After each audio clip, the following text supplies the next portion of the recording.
welcome to Turn the Page, the official podcast of the Syosset Public Library.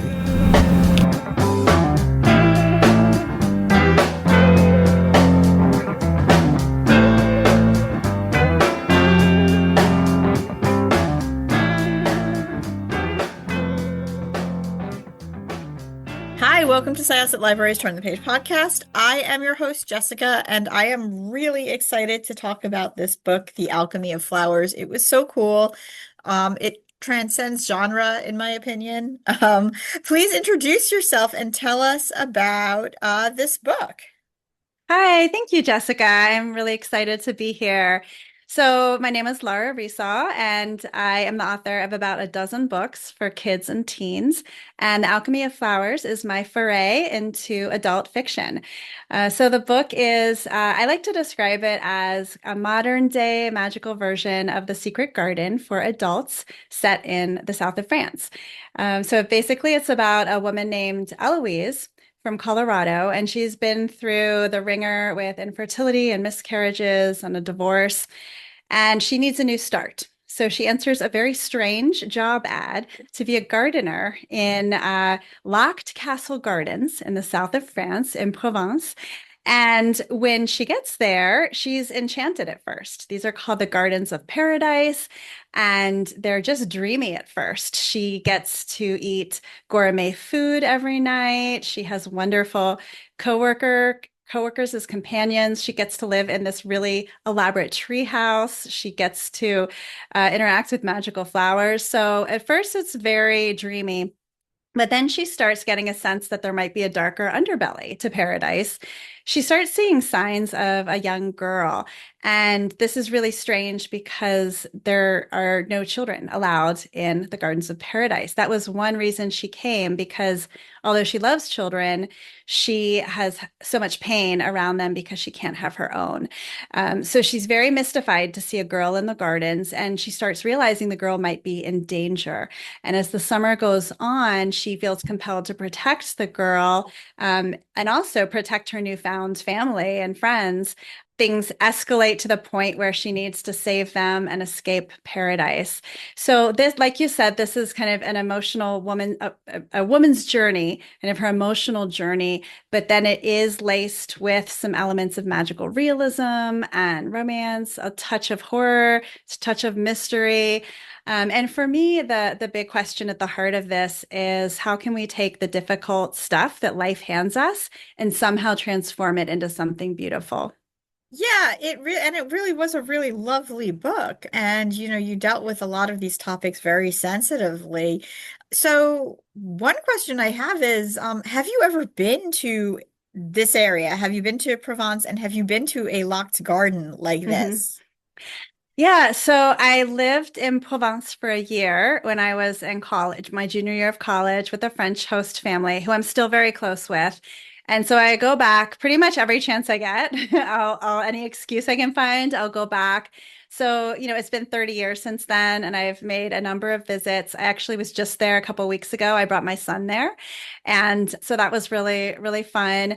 But I really love the setting of the south of France because to me, it feels very magical.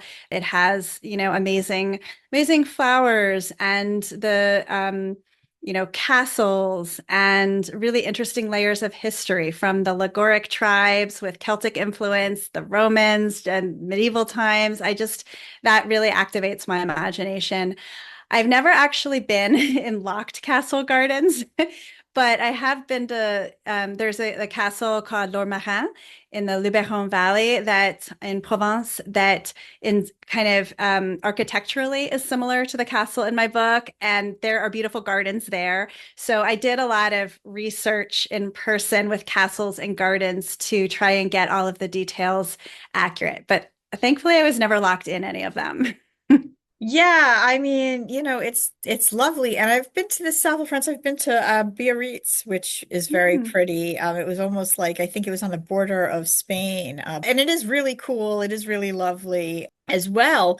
But I've been to, there's a garden I can't remember if it was Scotland proper or Northern England, but there was like a whole garden where there's also like a poison garden, which made me think a little bit of your story because there's a point, Eloise is going through the different gardens. There's somebody who was there are two people we know of who were at her position before, one of Hmm. which was she was almost considered like a witch because Hmm. she used different types of herbs and flowers to make different types of teas.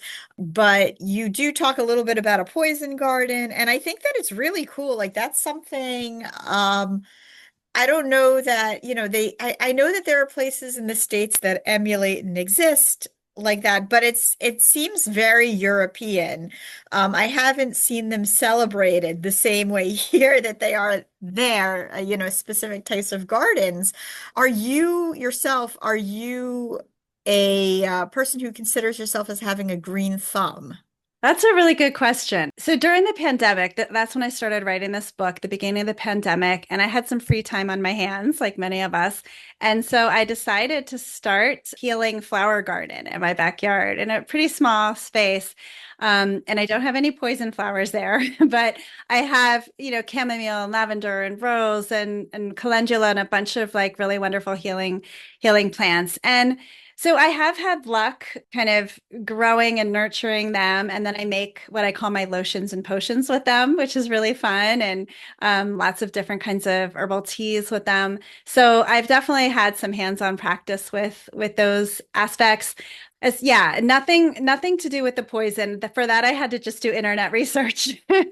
And but yeah, Europe has such an interesting history of of of using poisons for different reasons. And I definitely took a deep dive into that and learned about different poisonous plants. So that research was really fascinating, and I liked I felt like including that in the book gave it that kind of ominous edge and a sense of kind of foreboding about what might happen to Eloise and her companions in these gardens. I mean, beyond that, though, so you meet like she has this mysterious landlady, I guess, and Hmm. Antoinette, and she talks about La Patronne, the patron of the gardens, and there's all of these little notes from different goddesses to Eloise, like warning her. So that was pretty ominous as well.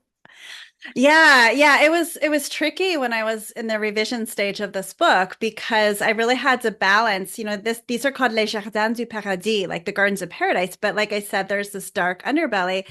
And so I had to make sure that Eloise was enchanted by the gardens and was growing and healing and getting a lot of benefits from them, while at the same time kind of weaving in this kind of dark, threatening tone, like you're saying, with these notes that she finds, with the creepy goddess statues, with the white figures that walk along the riverbank at dusk. And so yeah, it was a kind of a tricky balance. I wanted to make it ominous enough that readers had a sense that we were going somewhere interesting and maybe a little scary, but also I wanted to make sure that Eloise had motivation to stay in the gardens.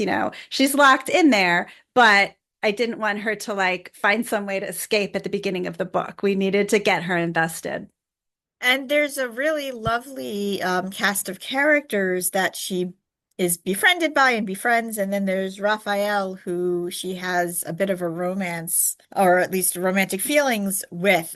So, I mean, it was really just kind of lovely to have this setting where all of these people who had experienced heartbreak in different ways were together and healing, but then at the same time, there was like, again, it's like nothing's perfect. Mm-hmm. So it really Mm-hmm. was, I mean, it really was just an interesting book, in that sense, people healing together, but also in a place where there was some danger and, you could either pretend that it wasn't there Mm-hmm. or you could question it, and then things got a little tricky. Mm-hmm. Yeah, yeah. I wanted there to be kind of a sense I wanted readers to feel a sense of escapism and wish fulfillment and immersing themselves in this incredibly lush, gorgeous setting. But at the same time, but that would make for a boring book if you had 300 pages of that. So, I wanted to make sure there was some tension that came in the form of the darkness that was hidden, and some mysteries that needed to be solved and secrets that needed to be unearthed. And so, yeah, I wanted Eloise to bond with her coworkers, to have some romance. But at the same time, I wanted to make sure that the readers were aware that there were some dark forces at play in this situation. Well, it was really a very lovely book, and it was a very quick read, very refreshing. Oh, thank you. Yeah. I mean, other than The Secret Garden, were you inspired by any other literature? That's a really good question. It's funny because when you asked me that question, the first thing that came, I mean, I could definitely name books that have been influential for me, but I have to say that one thing that came to mind when you asked me that question was Lost. Have you ever seen the show Lost? I think I've always had a fascination with kind of a almost like a locked room situation. In the case of Lost, it was an island, and in the case of this book, it's these locked gardens. But I like that contrast of like, on one level, it's paradise, but on another level, there are dark mysteries to try to figure out. But as far as the infertility piece, I really love Leanne Moriarty's books. I think she incorporates infertility in really interesting ways. In what was that book called? I don't know, but she has some subplots involving infertility that I felt did it justice. I wanted to make sure in my book that I had kind of raw, real emotions, like sometimes ugly emotions that infertile women are going through. And so I wanted her grieving to feel very real, in addition to all of the light and kind of fun wish fulfillment parts. So I really like how Leanne Moriarty blends together aspects of thriller and mystery along with a woman's real emotional journey. So she's an inspiration to me for sure. I think her book Nine Perfect Strangers in some way has some similarities because you have these strangers coming together in a healing situation, but then again, they have to deal with some unexpected dangers. Was that one adapted, I believe? It was. Yeah, but She's had yeah. several of her books Yeah. adapted. Yeah, Big Little Lies was adapted, Yeah, and that that I has an knew of. I like mhm. Nine Perfect Strangers. I'm like, wait a second. I can't remember if that was one of them. Uh, Yeah, with yeah. Nicole With Kidman. Nicole Kidman. Yeah, Yeah. yeah. Yeah, no, that was yeah, that was a good one, in Uh-huh. general.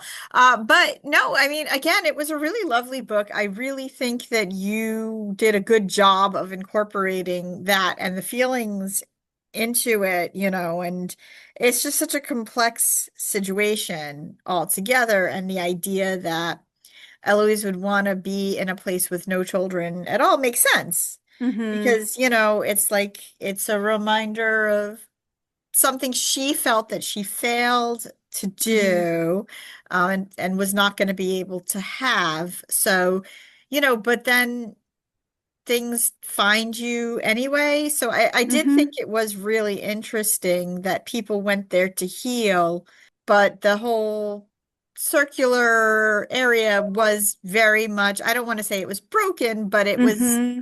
there was something about it that came into play because of things that happened that were not great. So, Mm-hmm. so like, Mm-hmm. out of, paradise came out of chaos and darkness. Hmm. And I'm not going to go into what that was, but, I also thought it was interesting that like she had all these little rules that she had to follow, and everybody was like, well, why can't you just follow the rules? Mm-hmm. And that just felt like just that very classic story of, well, you're here in paradise. What else could you possibly want? Mm-hmm. And then it's like, well, yeah, what is paradise if your choices are sort of being made for you? Mm-hmm. Yeah, yeah, that's interesting. I definitely wanted to frame the situation in mythological terms. And so I think, as far as the mysterious rules she has to follow and, some of the strange instructions that come from the mysterious owner, I wanted that to have a mythological vibe to it. And I think of her journey and she thinks of it in terms of the impossible task or the impossible marvel motif that we see in folktales and mythology all around the world throughout time. And her particular kind of task is how do you have a child when you have a broken womb? And so that's actually kind of how the job ad is framed in some ways. Her impossible task is to grow flowers from her own crap. And so ultimately part of her job is to run the composting toilets in this off-grid garden of paradise, and then use that compost to ultimately produce fertilizer to, grow these beautiful flowers. And so that's very metaphorical. How is she going to take her own crap that life had handed her, and how is she going to make something beautiful out of it? So I had a lot of fun with the mythological framing and kind of bringing in these tasks and these riddles that she had to manage. And I did get inspiration for that aspect because we have an off-grid place up in the mountains, the Rocky Mountains in Colorado, and we use a composting toilet up there. And one day I was kind of managing the composting toilet, and I looked on the hillside and I saw that the section of the hillside where we put the final end stage, like rich, fertile soil that came from the compost, that area of the hillside was completely in bloom with gorgeous wildflowers. And it was like this metaphor right before my eyes of something, turning crap into something extremely beautiful. And in my own infertility journey, that happened with my son. I went through 5 years of infertility and miscarriages, and then we adopted him from Guatemala as a baby. And now he's a teenager, and he definitely feels like my treasure at the end of it all. And I feel like it kind of brought meaning to the whole journey. And so to me, it feels mystical, it feels mythological, it feels very spiritual. And I kind of wanted to infuse Eloise's journey with those same kind of sentiments. This book was so lovely. I think people will really enjoy it. Like I said, it's a really quick read. It's a very refreshing read. Read it on your lunch break outside, maybe next to some flowers. Yeah, it was really beautiful. Thank you so much. Oh, thank you. That's really kind of you, Jessica. I appreciate that. Are you returning to adult books, or are you writing any children's books as well at the moment? So right now at the moment, I am working on the second book in the 2-book deal. And so it's called The River Muse. It's coming out next spring. So it is for adults, and it has completely new characters and a new storyline, but it has a kind of similar vibe as The Alchemy of Flowers. So that's got my attention right now. I still love writing for children, but just at this moment, I'm focused on my adult writing. I'm looking forward to it. So I'm assuming then there's some mythology that's going to be in it. And Yes. yeah. Yes, it has a South of France setting also. It's got magical realism in the form of this magical river called Le Chanson. And yes, there's absolutely interesting mythology in it. And yeah, hopefully a similar uplifting kind of feeling as this one. Thank you so much. This was Jessica with Syosset Libraries Turn the Page podcast. My guest was Laura Resau. And we are going to close this chapter. It's time to close this chapter of Turn the Page. Join us for the next episode.